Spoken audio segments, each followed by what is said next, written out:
Hello everyone. आज के इस वीडियो में यूनिट स्टेप फंक्शन या फिर हीव साइड यूनिट फंक्शन से उनका लाप्लास ट्रांसफॉर्म फाइंड आउट करना सीखते हैं। उन पे बेस्ट एग्जांपल है, उनके बारे में सीखते हैं कि यूनिट स्टेप फंक्शंस हैं उनका या उनकी बेस्ट जो एग्जांपल्स हैं उनका लाप्लास ट्रांसफॉर्म कैसे फाइंड आउट करते हैं।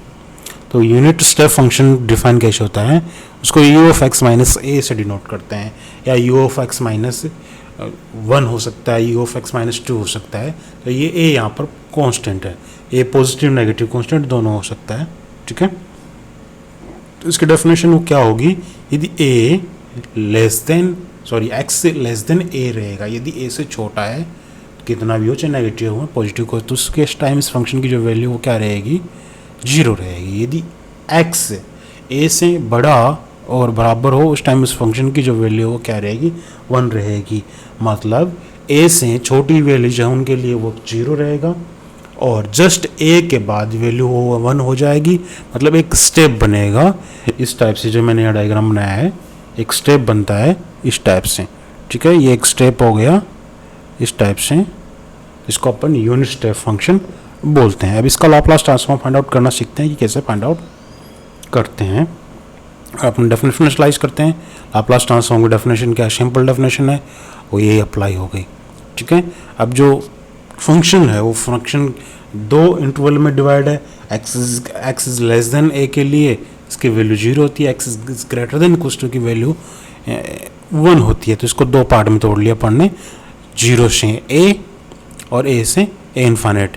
यहाँ ऑब्वियस है इंटीग्रल है, वो इसके जो लिमिट है लाप्लास ट्रांसफॉर्म इंटीग्रल्स की जो लिमिट है वो हमेशा 0 से इन्फाइनाइट रहती है, पॉजिटिव रहती है। तो यहाँ पर ऑब्वियस है कांस्टेंट ए है वो क्या मिलेगा, पॉजिटिव मिलेगा हमेशा, ठीक है। आपको हमेशा x माइनस ए ही मिलेगा। तो जो नेक्स्ट जो पार्ट है वो a से infinite e raised power minus P x है, और इस इंटरवल से a से इन्फाइनाइट में इसकी जो वैल्यू है वो क्या 1 है, 1 अपन सब्स्टिट्यूट कर दी, और 0 से a में वैल्यू क्या है 0 है, वो अपन सब्स्टिट्यूट कर दी। सब्स्टिट्यूट किया तो ये जो लेफ्ट जो वाला जो इंटीग्रेशन है इसकी वैल्यू 0 हो गई है, इसका एज इट इज आ गया a से infinite e raised power minus P x into D x.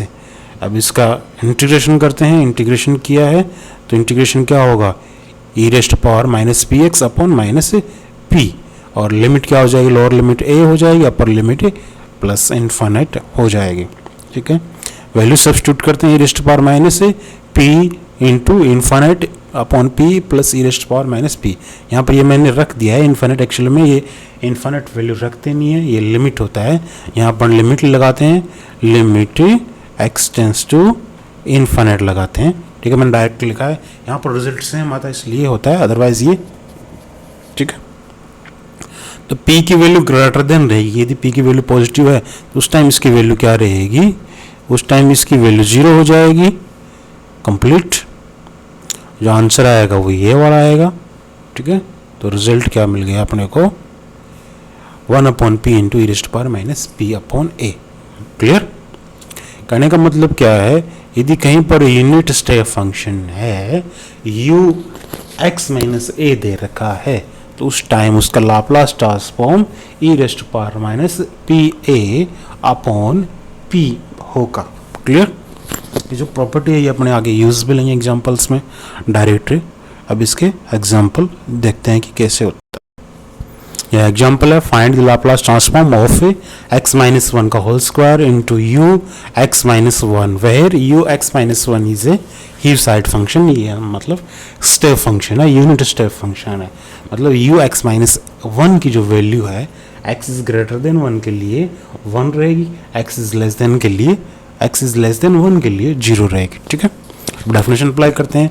अपन ने क्या अज्यूम कर लिया कि एफ एक्स है वो क्या है, इस जो गिवन डेटा है उसको अपन ने एफ एक्स से अज्यूम कर लिया। तो लाप्लास ट्रांसफॉर्म फाइंड आउट करते हैं। लाप्लास ट्रांसफॉर्म फाइंड आउट किया तो ये डेफिनेशन आ गई। डेफिनेशन में ये सेकंड जो प्रॉपर्टी वो क्या कहती है, यदि कहीं पर x माइनस सी ए हो तो E raised power minus A P हो जाता है। यहाँ पर a की वैल्यू क्या 1 है, E raised power minus P into Laplace transform of X square into U X comma P. अब इंटीग्रेशन के डेफिनेशन अप्लाई करते हैं, सॉरी लाप्लास ट्रांसफॉर्म की जो इंटीग्रल डेफिनेशन है वो अप्लाई करते हैं। डेफिनेशन अप्लाई की है तो ये आएगा, ये यहाँ पर स्क्वायर है, जी integration 0 to infinite e raised to power minus px dot X square into U X into D X. यहाँ पर यू एक्स क्या है, यूनिट स्टेप फंक्शन है, मतलब x ग्रेटर देन 0 के लिए यहाँ पर x माइनस 0 हो जाएगा, x ग्रेटर देन 0 के लिए इसकी वैल्यू 1 मिलेगी, और x is less than equal to या फिर x स्ट्रिक्टली लेस देन 0 के लिए इसकी वैल्यू 0 हो जाएगी। डेफिनेशन अप्लाई करते हैं, डेफिनेशन अप्लाई किया है तो डेफिनेशन अप्लाई होगी। जो हीव्साइड जो फंक्शन है उसकी डेफिनेशन ये लिखी हुई है। डेफिनेशन अप्लाई करने के बाद 0 to इन्फिनिट, 0 से 0 में डिवाइड करने की जरूरत ही नहीं रहेगी इस बार, तो इसकी वैल्यू 1 हो गई, ये वाला हो गया। ये किसका लाप्लास ट्रांसफॉर्म है, एक्स स्क्वायर का लाप्लास ट्रांसफॉर्म है। एक्स स्क्वायर की जो लाप्लास ट्रांसफॉर्म की डेफिनेशन क्या होती है, gamma 3/p raised to power 3। Gamma 3 की वैल्यू 2 फैक्टोरियल होता है, 2 फैक्टोरियल की वैल्यू 2 होती है, तो इसका जो रिजल्ट अब वो आ गया ये p यहाँ पर क्या रहेगा, ग्रेटर देन 0 रहेगा। p यहाँ पर ग्रेटर देन 0 है, लाप्लास ट्रांसफॉर्म डेफिनेशन है। यहाँ पर p क्या होता है, ऑब्वियस है, ग्रेटर देन 0 होता है। Clear, okay, thank you. Unit step function पे बेस्ट एक एग्जांपल और देखते हैं।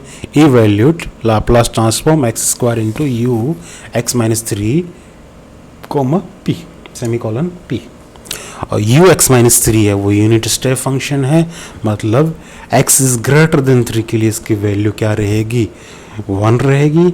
x इज लेस देन 3 के लिए वैल्यू इसकी 0 रहेगी। तो अपन सबसे पहले अपन क्या करते हैं, इसको दूसरी प्रॉपर्टी यूज में लेके करते हैं। तो u x minus 3 into p, ये इसका जो लाप्लास ट्रांसफॉर्म है ये अभी अपन ने देखा था, x माइनस ए हो तो e raised to power minus A P upon P होता है, जो डेफिनेशन है। ठीक है, यूनिट स्टेप फंक्शन का जो लाप्लास ट्रांसफॉर्म फाइंड आउट करते हैं उसकी डेफिनेशन है। क्लियर। अब एक्स स्क्वायर मल्टीप्लाई है यू एक्स माइनस 3 से, यू एक्स माइनस 3 का अपन ने अलग से लाप्लास ट्रांसफॉर्म फाइंड आउट कर लिया। अब इसके मल्टीप्लिकेशन में एक्स स्क्वायर है, मतलब positive integral power of x multiply में है, जिसमें प्रॉपर्टी अप्लाई होगी जहाँ पर एक्स मल्टीप्लाई होता है। उसकी प्रॉपर्टी क्या होती है, यदि x to power n multiply होगा तो उस जो लाप्लास ट्रांसफॉर्म है, जो सेकंड फंक्शन है उसका लाप्लास ट्रांसफॉर्म है, उसका n time derivative multiply with -1 raised to power n, मतलब p के रिस्पेक्ट में एन टाइम डेरिवेटिव, और -1 रेज़्ड टू पावर एन होता है। यहाँ पर एक्स स्क्वायर है तो एन की वैल्यू 2 है, तो -1 का whole square, 2 time derivative u x minus 3, इसका जो डेरिवेटिव है ये वाला हो गया। Laplace transform of u x minus 3 की जो वैल्यू है यहाँ पर यू एक्स माइनस 3 है, ये यू एक्स माइनस 3 है। इसका जो इसकी जो वैल्यू है वो अपन ने फाइंड आउट कर रखी है ऑलरेडी। तो अब 2 टाइम डेरिवेटिव -1 का होल स्क्वायर प्लस हो गया ये वाला। अब इसका डेरिवेटिव क्या, 1 टाइम डेरिवेटिव क्या, तो 1 टाइम डेरिवेटिव करोगे तो ये आएगा, इसी का सेकंड टाइम डेरिवेटिव करोगे तब ये आएगा। ओके, इनको सोल्व कर लिया, सोल्व करने के बाद फाइनल जो आउटपुट है ये हो गया। क्लियर। तो ये हीव्साइड जो फंक्शंस थे उनका लाप्लास ट्रांसफॉर्म कैसे फाइंड आउट करते हैं। ठीक है, नेक्स्ट क्लास में अपन जो पीरियोडिक फंक्शंस हैं उनका लाप्लास ट्रांसफॉर्म फाइंड आउट करना सीखेंगे। Okay, thank you.